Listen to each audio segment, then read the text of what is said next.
Hey, this is Marilyn Gigliotti. Hey, this is Brian O'Halloran. Hey, everybody. My name is Scott Schiaffo, actor best known as the Chulies Gum Guy from the film Clerks. And welcome to Clerks Minute. You're listening to Clerks Minute. And I'm not even supposed to be here today.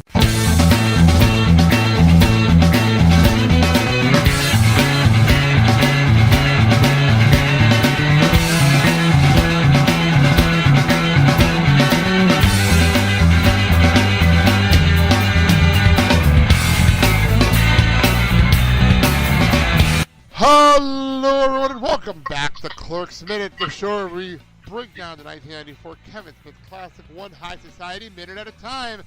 I'm Blake. I'm Kyle. And we are here talking about minute number 37. In a row? Thank you. And we have a special guest on the line. And I rumored this last week when we had Sean on, and I said the boss is going to be in town next week. David, how you doing? I'm good. Yeah, when I watched this bit, I gotta be honest. I couldn't remember how messed up this movie was at some points, but I loved it. I absolutely loved it. You know, it's funny. We're for people that listen to this, we are recording this a little out of order just for guests. We're getting guests on, and we literally watched two back-to-back fucked up, ridiculous scenes in a row. As we're recording this. Pretty much. I mean, I'm watching this and I'm like, oh, okay. I haven't seen this movie in a while, and the next thing I know, I'm watching these bits and I'm like, okay then. Well, first things first. Welcome back from Vermont. First things first, we get into Dante, but this is a great throwaway line to what turns into a very, very dirty minute. He goes and says, do you ever notice that all prices end in 9? And I believe if you look at the back there, no prices end in 9. The idea, that's fantastic, because everything behind us is a 5 at the end of everything behind them. And to think, I'm like, wow, yeah, gas station prices are always ending at, say at that time probably like $1, like 9 or $7.9, whatever. But yeah, like you said, you look around and everything ends in what? 9. 5. Oh, on our screens it's 5s. This is pretty funny. Even though everything is funny, he makes that joke, but nothing on the screen says that. Yeah, $1.95 for a pack of cigarettes or whatever it is, like in the back of like the scene over there, and then $1.25 for whatever it is, 5 cents for the little things to the right, and that is pretty funny. By the way, I actually decided to look this up real fast. You mentioned gas prices, 1993, when the movie was filmed. Actually, it's pretty funny. A gallon of gas, $1.16 a gallon. $1.16 a gallon. Holy crap! Totally legit. Movie prices, $4.14. Ironically, cheaper than Tuesdays. Yeah. I'll take those prices again. I know, $1.16 for gas is ridiculous. Ridiculous. Oh, I think it's $1.39 here in New Jersey. I don't know what it is over by you, but it's ridiculous still. It's not as high as it once was, but it's still ridiculous. I see visions of the years to come. You will pay $1.16 a gallon. No, you'll pay $5 a gallon for gas and weep hot tears for yesterday. So that's the only normal line in this entire scene. So there you go. Here's the next thing, Randal reading an issue of High Society, which is fucking hysterical that they sell High Society at the quick shop. Why not? I wonder if it's like the Playboy magazine when you see them in a shop and the cover is covered except for the title. Yeah, I mean, okay. Yeah, that one normal line in the scene about the prices, how everything ends in 9. But I watched it about a minute, or a half a minute before this minute. Right. And it goes to when they're talking about the guidance counselor's job. Right. And how much of a psychopath the guy is at the fridge with the eggs and just then crushing it against the door. Like, okay, all right, this is setting the tempo for the next scene. Or the next minute. And yeah, I forgot how, again, like I said before, this movie is full of zingers. Yeah, So let's just get to the messed up stuff, and before we, Yes. I love the fact that he just nonchalantly just goes and says, and I want to know, this is all in the script. I have the script in front of me. This is straight up from the script. You know how much money the average gym mopper makes per hour? What a non sequitur conversation. Not enough, apparently. To prepare for this minute, did you ever actually look it up? You know what? I'm doing that right now. That's the funniest part. I'm just wondering if that's even an actual job. It is. That's actually legit. And also, they're in the porn store, and I'm going to throw myself out here. They're actually in a porn store in the area. I'm not going to plug it here because they don't pay us. But the porn store that has the nudie booths with videos. I don't know about the girl, but they have the videos, and they do have to have someone to clean those rooms. For this exact reason. Wait. Shit like that still exists in 2017? There is a porn store in this city that has that. Oh my god. Gross.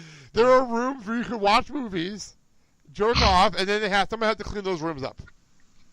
I'd imagine it having like shower tile in the room and like a drain in the middle, so somebody could just spray a hose and nobody would have to worry about other cleanup of the unnecessary mess. What's funny about left behind. What's funny is there's a sign that says you can only go in these rooms by yourself.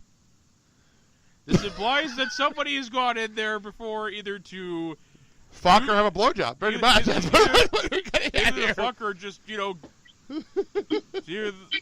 have a 2-for-1 sexual special. Relations. There you go. Or have a 2-for-1 special. I'm sure the place is crowded on those days. So yeah, those do exist. That's the scary part. By the way, I did look up on Google. I know they exist. I know they existed then. Like, I remember watching the Boondock Saints, and Ron Jeremy is in one of those things, like in the movie. And I'm like, wow, okay, I guess those things existed. And I can't even believe that they exist this day. Okay, what did you find out about wages of jizz moppers? Unfortunately, the only thing that comes up on Google is actually this scene. But I do like the fact there's actually a definition video on YouTube on what a jizz mopper is. There's actually a video. I'd take the job if we got to wear one of those hazmat suits. That's fucking funny. I'm sorry, I've always wanted to wear a hazmat suit. I'm surprised there's no Urban Dictionary definition of this. The sad part about all this is you would probably have to pay for your own hazmat suit out of pocket. It's good to pay you otherwise. It's very true. It's very, very true. So, meanwhile, according to the script, it says a female customer pops item on the counter. Well, wrong. As you can tell, we have Walt Flanagan coming back in the movie again for the third time. The Lon Chaney of Clerks. You just mentioned our egg guy. He was actually the egg guy in the previous scene. Walt Flanagan. He made a quick recovery. And which is hysterical. By the way, thank you, Urban Dictionary. There is a definition for jizz mopper in Urban Dictionary. Thank you for this. And it's the dialogue from this scene. No, it's not, actually. It's pretty funny. This is in 2003. I love Urban Dictionary because the username is Shipwreck, who wrote this paragraph in 2003. It says, the person or persons on the set of an adult film whose sole purpose is to clean up any stray male ejaculate, a.k.a. jizz, that happens to hit the floor or furniture. And it says, it uses it in a sentence, my friend's dad was a jizz mopper for the Hedgehog's last film. The Hedgehog! You gotta love it. Oh wait, there's another one. Oh God! It says, "I'd rather clean the grease trap at McDonald's than be the jizz mopper at the Jiggly Room." I don't disagree with that statement. Actually, I think it would be a lot safer to be the jizz bopper. No.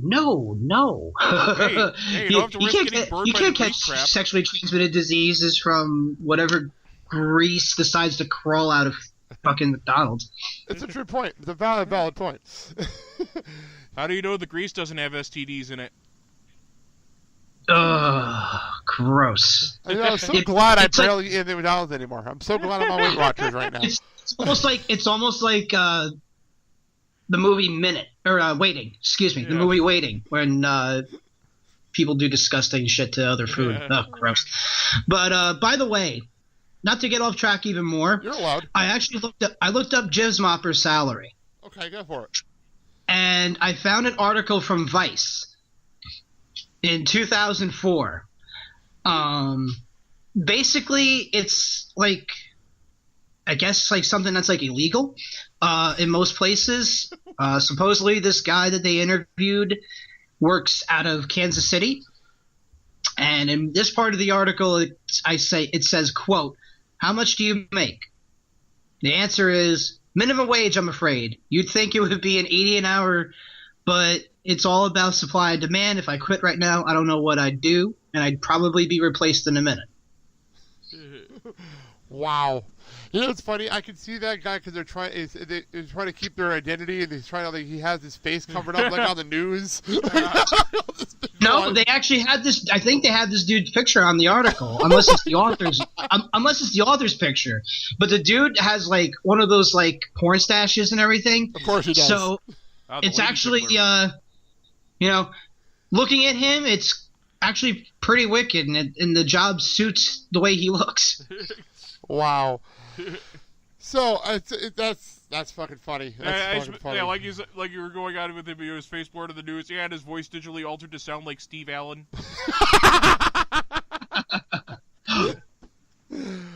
So this is where we get to the fact that Randal. I love how Randal just goes off on these tangents just because it's funny.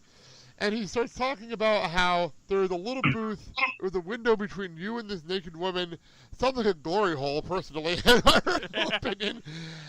And which I don't know still exists. I'm not gonna lie, I have no clue if they'll still exist. And puts a little show on for like $10. Really, just $10? I know it's the mid-90s, I feel that's expensive. Oh, you're thinking it's the high end. Nowadays that would be a bargain. I mean, well, never mind. I'm not going to make my next comment. Go on to the next part of this. I'm just guessing at this point. I have no idea. We're totally guessing. Inflation at all. Of course. Inflation. I covered it earlier. From 1993, inflation would probably be like $35 a show. And lap dances still cost $20 at a regular titty bar. So, I mean. Yeah. Strummer can't touch dancers. Touche. And no sex in the champagne room.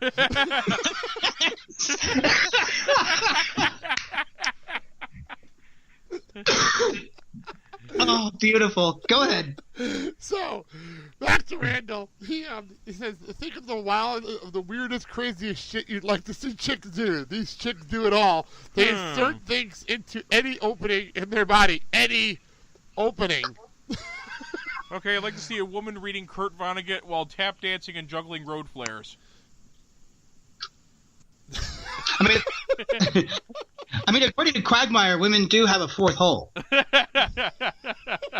So I'd be very interested to see what kind of things can go into said fourth hole. Oh my God. Well, they said some of the craziest stuff there, so I was thinking, what could be crazier than reading Kurt Vonnegut while tap dancing and juggling road flares? The funny part for me is I love Dante's trying so hard just to get out of this conversation while there's a customer standing there. Yeah. Just like he's trying to be a good. It's not working. It's not working. No, it's not. And Randall's just charging through it like a herd of sheep through a minefield. Yeah, because Randall just keeps going about the job of the jizz mopper, which we've already covered here, ironically. No pun intended. Anyway. But to think that he sold a pack of cigarettes to some little girl, like not too long before. You could just see how tunnel visioned he is. Yeah, when exactly. When in the middle of something, he doesn't give a shit about anything else around him. So obviously, there's a customer right there, and he's still talking about the life of a jizz mopper. Well, the fun part for me is they cut it around and they see his wall.